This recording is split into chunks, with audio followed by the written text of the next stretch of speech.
Assalamualaikum warahmatullahi wabarakatuh. Apa kabar teman-teman semuanya? Semoga sehat semuanya ya. Di video ini gue ingin coba ngebahas tentang beberapa hal atau beberapa mitos tentang medical check up yang sudah sangat menjamur atau mungkin bukan mitos ya. Beberapa pertanyaan yang sebenarnya nggak ada masalah dalam tes medical check up yang pernah gue alamin dan sering banget ditanyakan di TikTok, di YouTube, yaitu hal-hal tersebut. Apa aja? Yuk kita simak setelah video ini.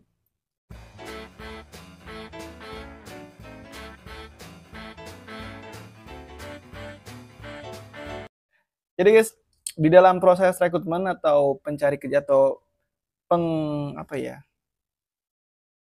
seleksi karyawan dari tempatnya ya. Dalam hal seleksi karyawan itu hampir di semua perusahaan ada yang namanya tes medical check up. Baik itu di PT Astra Daihatsu Motor, PT Astra Honda Motor, atau Toyota Motor Manufacturing Indonesia sekalipun, atau mungkin PT Hyundai Motor Manufacturing Indonesia, atau mungkin PT Musashi Auto Part Indonesia, itu pasti selalu ada tes medical check up. Fungsinya untuk apa? Fungsinya untuk mengetahui nih apakah si calon tenaga kerja ini benar-benar sehat apa enggak, punya penyakit bawaan apa enggak, jadi dia nggak beli kucing dalam karung, bahasa kasarnya gitu loh ya. Kenapa ya?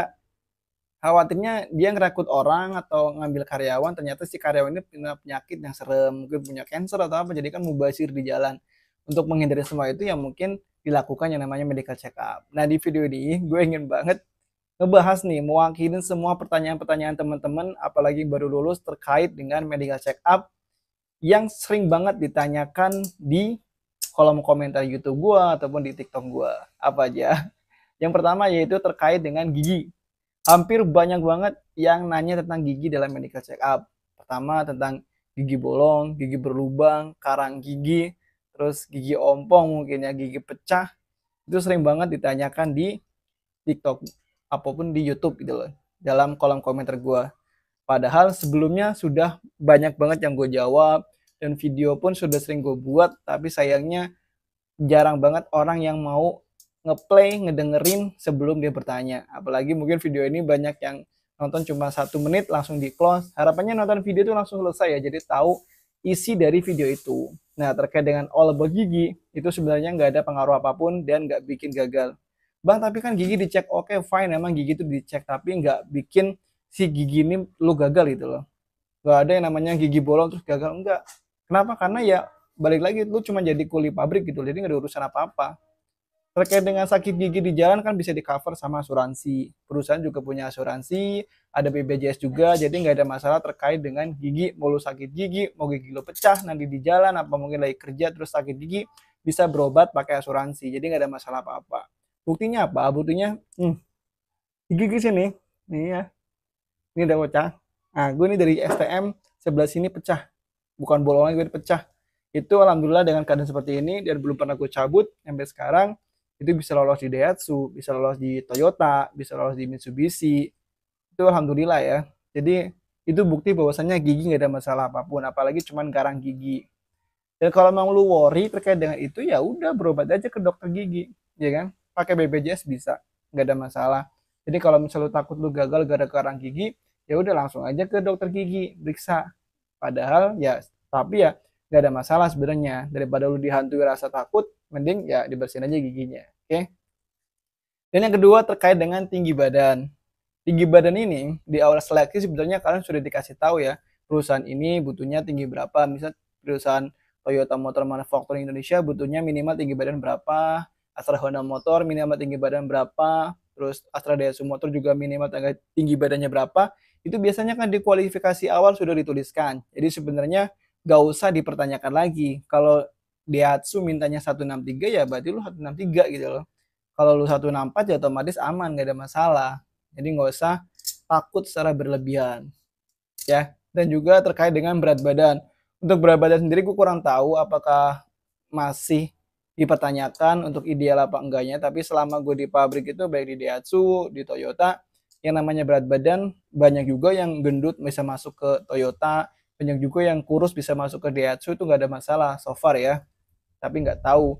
Kalaupun lo harus gagal, gue yakin bukan karena itu, ada hal yang lain gitu loh.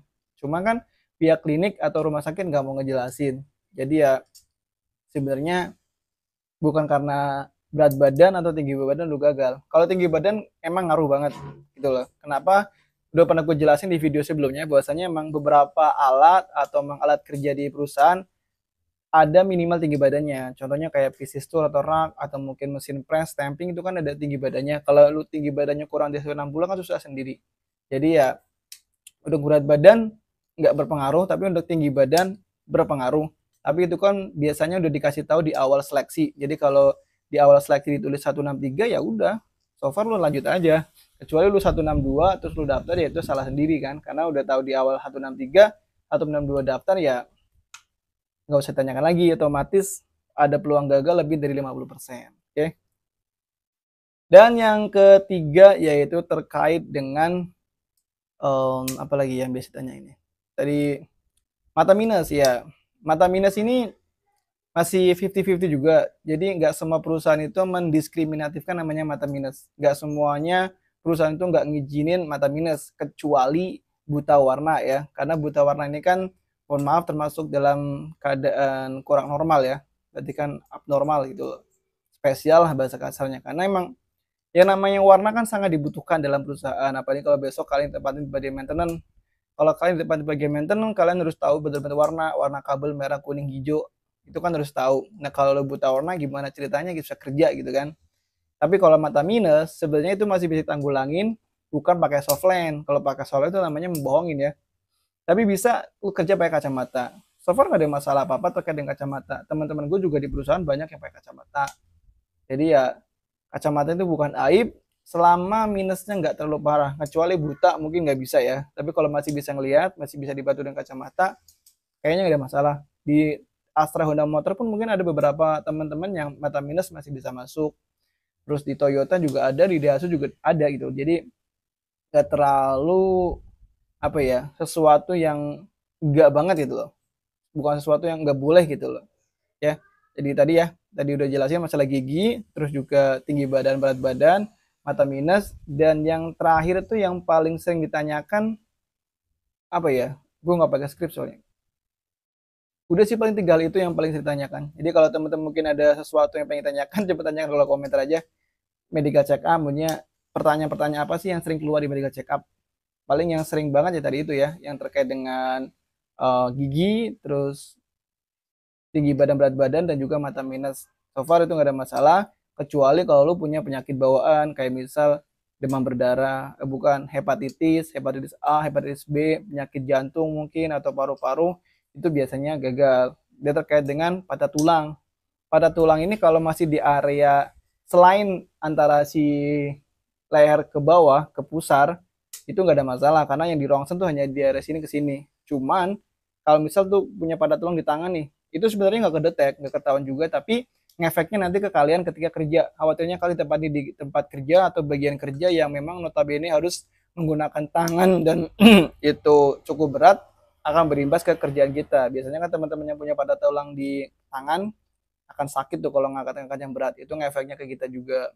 Jadi ya silakan aja daftar, tapi nanti ketika mungkin kalian sudah diterima dan punya riwayat patah tulang, mending ngomong ke atasan masing-masing, jadi nggak ditempatin di bagian yang harus ngangkat-ngangkat berat. Oke, paling itu aja yang bisa gue share di video ini, semoga bisa bermanfaat, dan tolong bantu share video ini, komen video ini, dan like video ini, dan yang belum subscribe, yang belum follow, subscribe dan follow dulu ya.